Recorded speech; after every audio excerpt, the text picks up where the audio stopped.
Hello, my viewers. This is Mr. Banda, Mathematics Made Easy.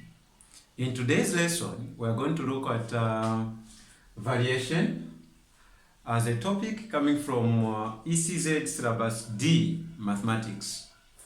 Now, before we look at a question that we have here, a question coming from 2022, paper 1, on variation, I think it's of great importance that we discuss a bit on variation, what variation is and the types of variation that we have in mathematics.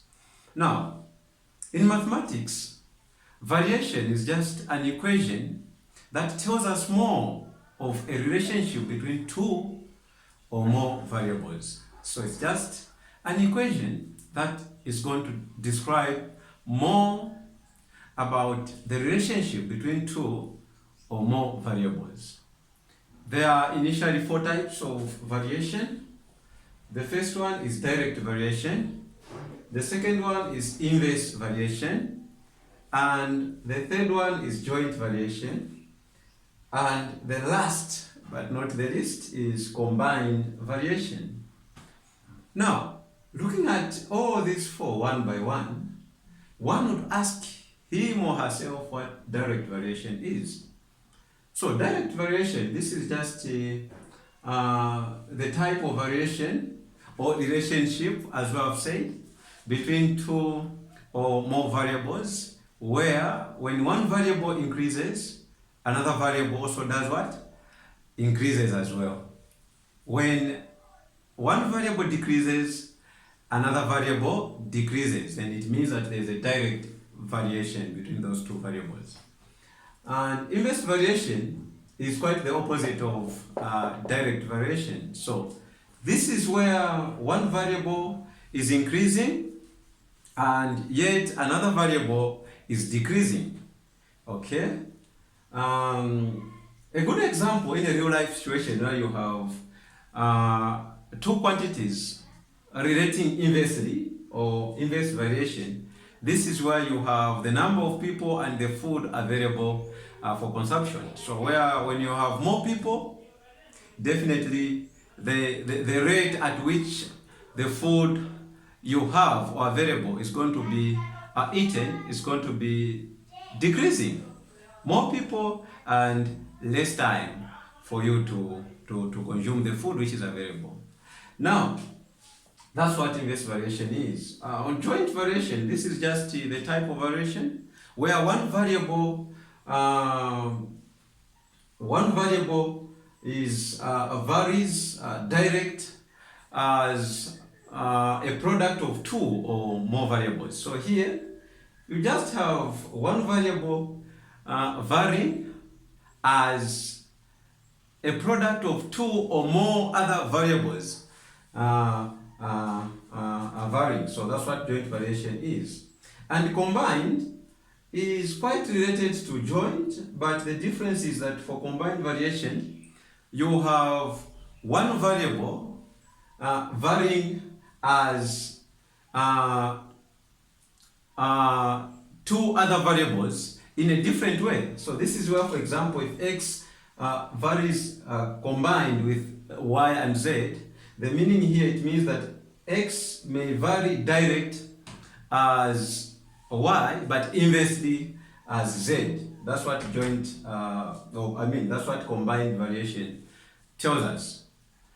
So, in short, we are saying that direct variation, this is the type of variation where when x varies direct as y, it means that there must exist a constant of variation k, okay, such that this k is going to be equal to x divided by y. This is going to mean that x varies direct as y, okay? Or in short, you are going to say that x is going to be equal to k times y when you make x subject to the formula. The meaning here is that x varies direct as y. And if x, the same x varies inverse as y, here you are going to have an equation x being equal to k over y. So in short, you have this equation. The meaning or implication here is that x varies inverse as y. And joint variation, here you can have, like I've said, you have one variable varying as two or as a product of two or more other variables. So here, this is why you can have an equation of maybe x being equal to k times yz or zy. This is joint. And on combined variation, you are going to have an equation as x being equal to, you can have k z over y. So the meaning here is that x is varying direct as z, but inversely as y. So this is combined variation. Now, having said so, let's also not forget that the symbol for variation is not an equal sign, but it is this. Okay, this is the symbol for variation. So to say x varies direct as y, we are not going to write it as x equals y. We write it as x varies as y. This is the meaning of direct variation. Now, the moment we introduce an equal sign, we are supposed to have a constant k, okay? Because x is going to be equal to y only when we multiply y by a constant value k. So the moment we introduce an equal sign, we will multiply y by k. This is direct variation now. So let us look at the question, or coming to the question that we have here from 2022 paper 1. Let us see how this question is supposed to be tackled and responded to.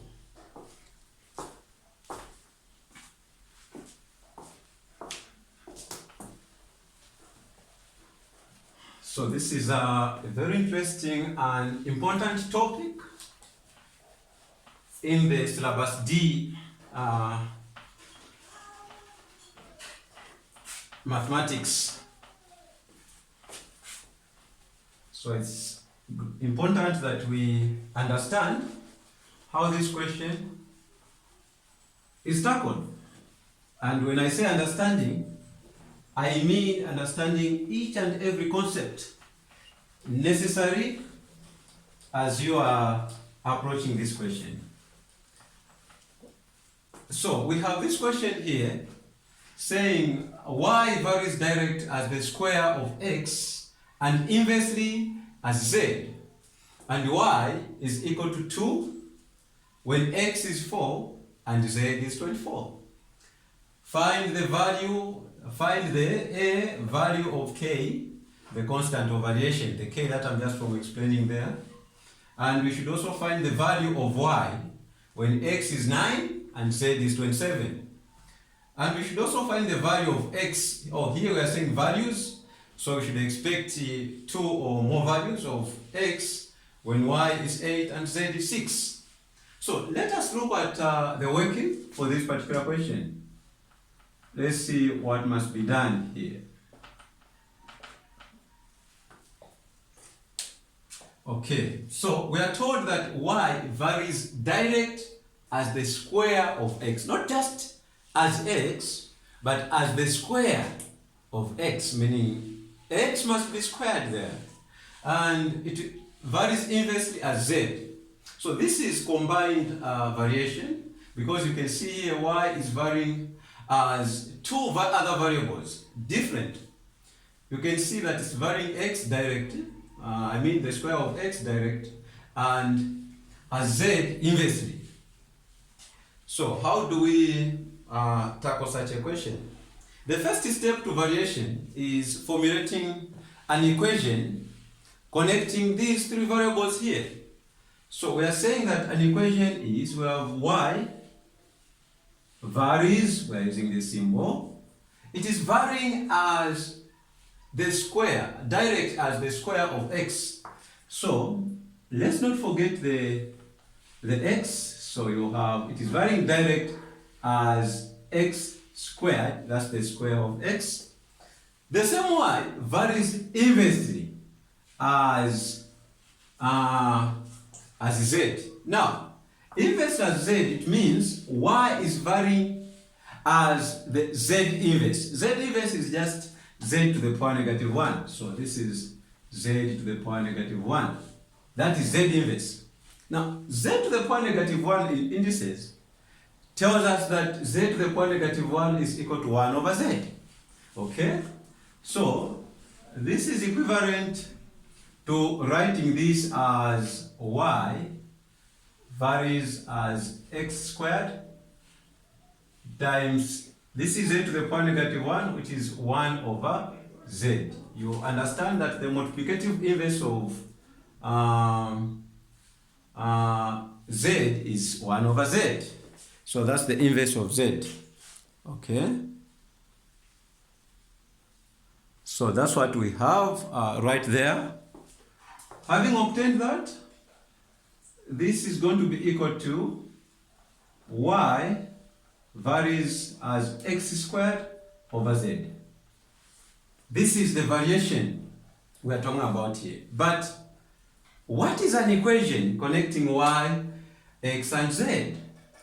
For us to formulate an equation now, or to transform this variation into an equation, there is need for us to introduce the constant of variation, which is k.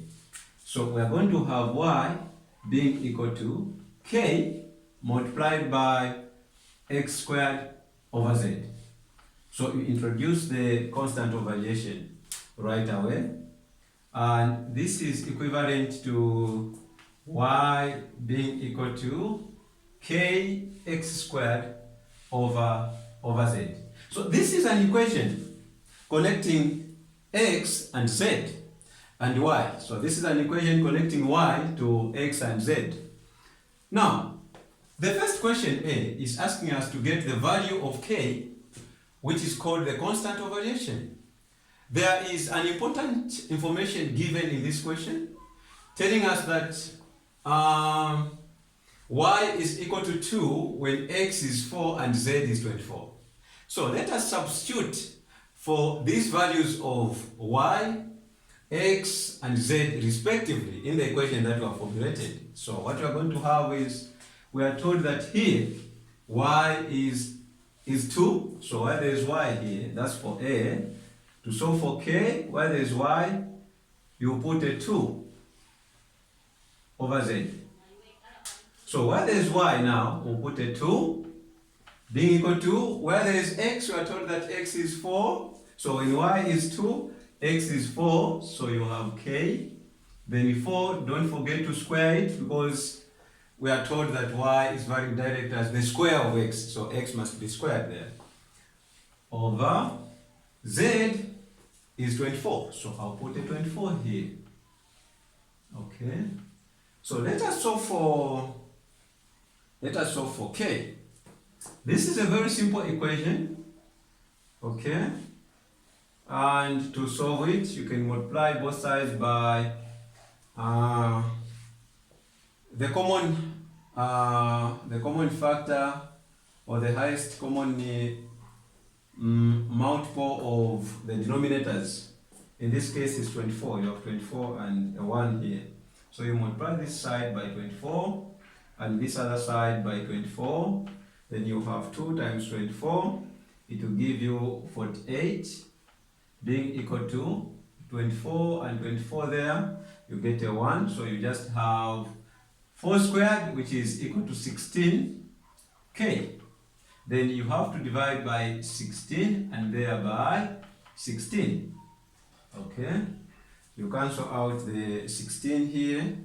Then this is going to imply that k is equal to what is 16?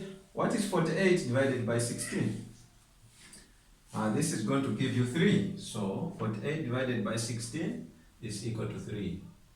Therefore, you conclude that k, the constant of variation, is equal to 3. So that's the constant of variation there. Okay, k is going to be equal to 3.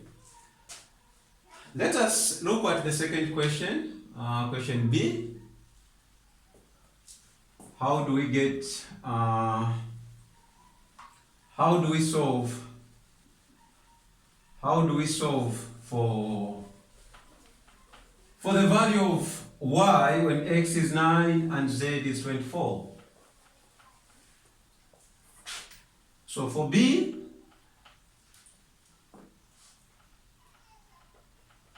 take note that since k is equal to 3, we can substitute for k by 3. So where there's k, we can put 3.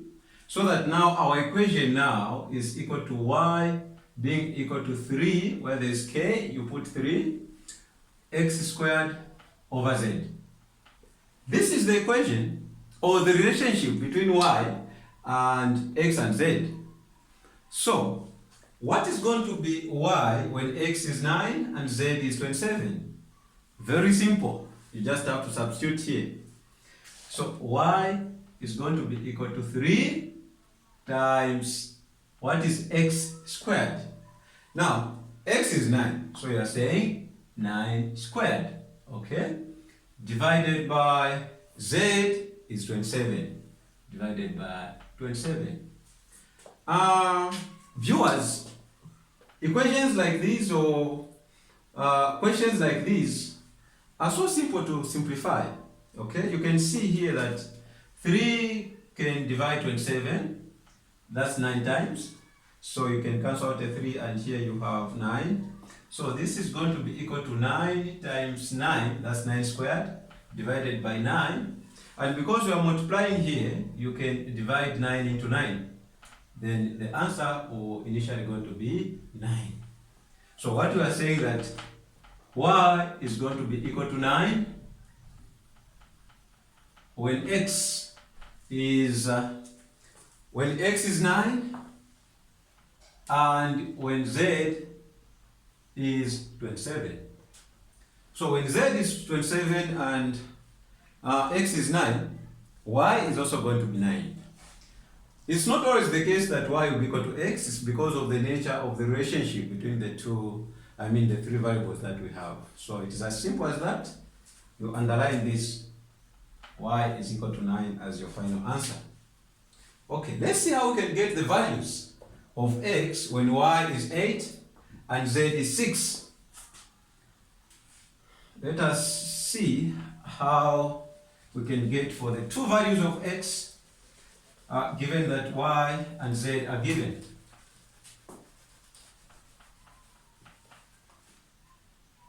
So for C, let's not forget that an equation has been given to us, has been derived by ourselves here, where we're saying y is equal to kx, but don't forget we have found the value of k. K is 3 now.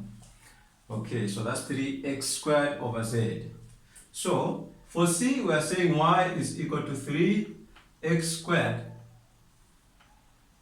over z. This is the equation that we have, connecting y and z. Now, we want to find or solve for the values of x when y is 8. So let's substitute for 8 where there is y. So this will imply that y here is 8, being equal to 3x squared over z is 6. So where there is z, I'll put 6. As simple as that. Okay. So this is going to be equivalent or the same as 3 can divide 6 2 times. So you can have 3 there, 1, and 3 there, 2. So that you just have x squared over 2. Okay? Then, to solve for x there, you can multiply both sides by 2. So this is going to be equal to x squared times 1, you have x squared being equal to, you have 8 times 2, you get 8 times 2, which will be 16. So this will be x squared being equal to 16. We are solving for x, not for x squared, but for x. Therefore, you are supposed to introduce the reciprocal of the power, both sides, because here we have 2. Now, when we raise x to power 2, you can introduce the reciprocal or the multiplicative inverse of 2 on both powers, so which is 1 over 2. So you multiply it by 1 over 2, the power by 1 over 2, and even here by 1 over 2. Now, you cancel that out. X is going to be positive or negative square root of 16. You know that 16 to the exponent 1 over 2 means the square root of 16. Now, we have two square roots of 16. One is positive and another one is negative. So we consider both. I'm sure that's where now, that's the reason why the question is saying, can you obtain two values? Find the values of x. Not the value, but the values of x when y is 8 and z is 6. So you need to come up with two values.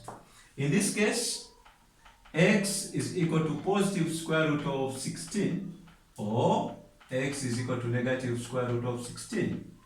The positive square root of 16 is 4, positive 4, isn't it?